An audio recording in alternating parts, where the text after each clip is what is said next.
بھی یوسف علیہ السلام کی عمر 16 سال کی ہے اور وہ باپ کے قریب ہو چکے ہیں، اور بھائیوں کا آپس میں مشورہ چل رہا ہے کہ کیا کرے۔ بعض لوگوں نے کہا کہ اقتلوا یوسف، یوسف کو قتل کر دو۔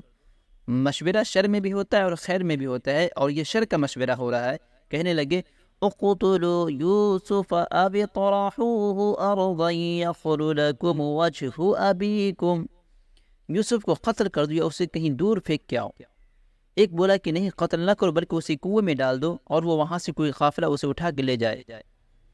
ان کی تدبیر چل گئی اور انہوں نے یوسف علیہ السلام کو لا کر کنویں میں ڈال دیا، اور اللہ بھی ایسے قدرتوں والا ہے کہ جب انہیں کنویں میں پھینک رہے تھے تو ان بھائیوں نے ان کے ہاتھ پر زور زور سے تلوار ماری تاکہ یوسف علیہ السلام کا ہاتھ جو ہے چھوٹ جائے۔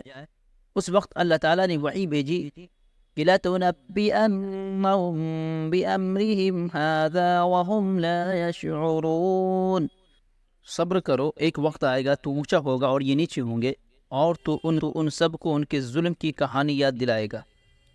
اس وقت کوئی سوچ بھی نہیں سکتا تھا کہ یہ کیسا ہو۔ یوسف علیہ السلام کنویں میں گرے اور جبریل علیہ السلام نے نیچے سے سنبھال لیا اور ایک پتھر پر بیٹھا دیا۔ یوسف علیہ السلام کا ایک بھائی یہود تھا، نرم دل، جس سے یہودی مشہور ہو گئے، اور وہ روزانہ آ کر کھانا لٹکا جاتا تھا۔ وہ بھی ظالم ایسا تھا کہ سازش میں شریک تھا۔ قافلہ آیا اور یوسف علیہ السلام کو اٹھایا اور کہنے لگے ہذا غلام، ہذا غلام، یہ کیسا خوبصورت نوجوان ہے۔ وَأَسَرُّوهُ بِضَاعَةً، اسے چھپایا، لیکن اوپر سے آپ علیہ السلام کے بھائی پہنچ گئے اور کہنے لگے یہ تو ہمارا بھاگا ہوا غلام ہے۔ وَشَرَوْهُ بِثَمَنٍ بَخْسٍ دَرَاهِمَ مَعْدُودَةٍ وَكَانُوا فِيهِ مِنَ الزَّاهِدِينَ، آپ کو چند پیسوں میں بیچ دیا۔ یوسف علیہ السلام کا صبر دیکھو کہ اپنے بھائی کی لاج رکھی، یہ نہیں کہا کہ میں ان کا بھائی ہوں اور یہ مجھ پر ظلم کر رہے ہیں، اور قریبی ہمارا گھر ہے، چل کر پوچھ لو، بلکہ چپ کر گئے اور اپنے بھائی کی عزت رکھ لی اور صبر کر گئے، سہ گئے۔ ایک طرف عمل بن رہا ہے اور ایک طرف عمل بگڑ رہا ہے، ایک طرف سچ چل رہا ہے اور ایک طرف جھوٹ چل رہا ہے، ایک طرف تقویٰ ہے اور ایک طرف مکر و فریب ہے۔ اللہ تعالیٰ کی سنت یہ ہے کہ نافرمانوں کو پہلے کچھ ڈھیل دیتا ہے اور ماننے والوں کو کچھ کستا ہے۔ جب وہ ثابت قدم رہتے ہیں تو انہیں اونچا کر دیتا ہے اور دوسروں کو نیچا کر دیتا ہے۔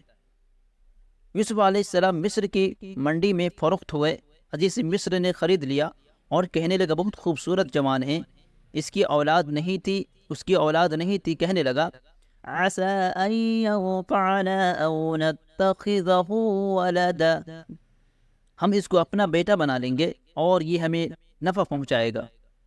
یوسف علیہ السلام کا حسن ایسا نکھرا کہ عزیز مصر کی بیوی ان پر عاشق ہو گئی۔ وَرَاوَدَتْهُ الَّتِي هُوَ فِي بَيْتِهَا عَن نَّفْسِهِ وَغَلَّقَتِ الْأَبْوَابَ وَقَالَتْ هَيْتَ لَكَ، اس آیت کے اتنا لمبا جملہ اس وقت کے سخت حالات کو بتاتا ہے۔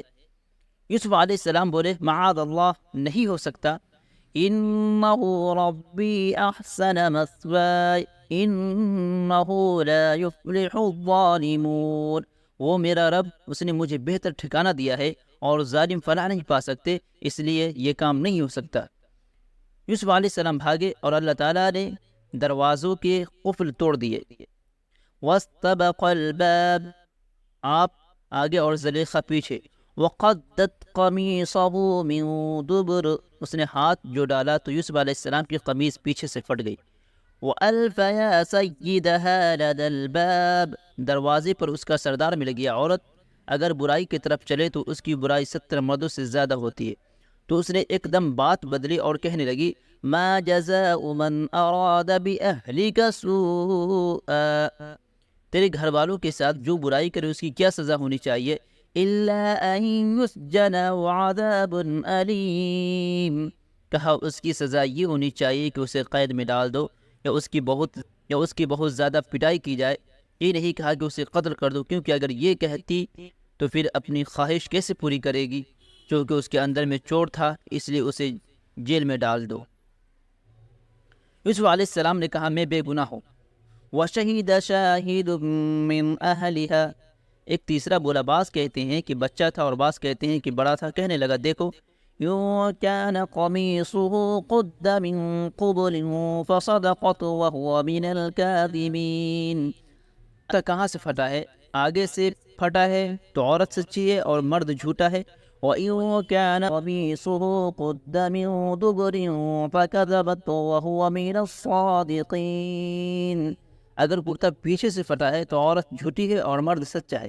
فَلَمَّا رَأَىٰ قَمِيصَهُ قُدَّ مِن دُبُرٍ، جب دیکھا کہ قمیص تو پیچھے سے پھٹی ہوئی ہے تو قال إنه من كيدكن إن كيدكن عظيم، کہا یہ سب تیری شرارت ہے، تیری بدنیتی ہے. یوسف اعرض عن هذا، یوسف چھوڑ اس کو، یہ ہے ایسی ہی. واستغفری لذنبک انک کنت من الخاطئین، جا تو اپنے شرم کو چھپا کہیں، وہ اللہ کو مانتے نہیں تھے، اس لیے استغفار کا ترجمہ یہاں یہ نہیں ہو سکتا کہ تو اللہ سے معافی مانگ، کیونکہ اللہ تعالیٰ ان کے سامنے تھا ہی نہیں. تو گویا وہ یہ کہہ رہے تھے کہ جا، منہ کالا کیا تو نے، جا کہیں دفع ہو جا، کہیں چھپ کر بیٹھ جا. ایک طرف سے بھائیوں کے مکر و فریب سے بچے اور دوسری طرف عورت کا مکر و فریب آ گیا.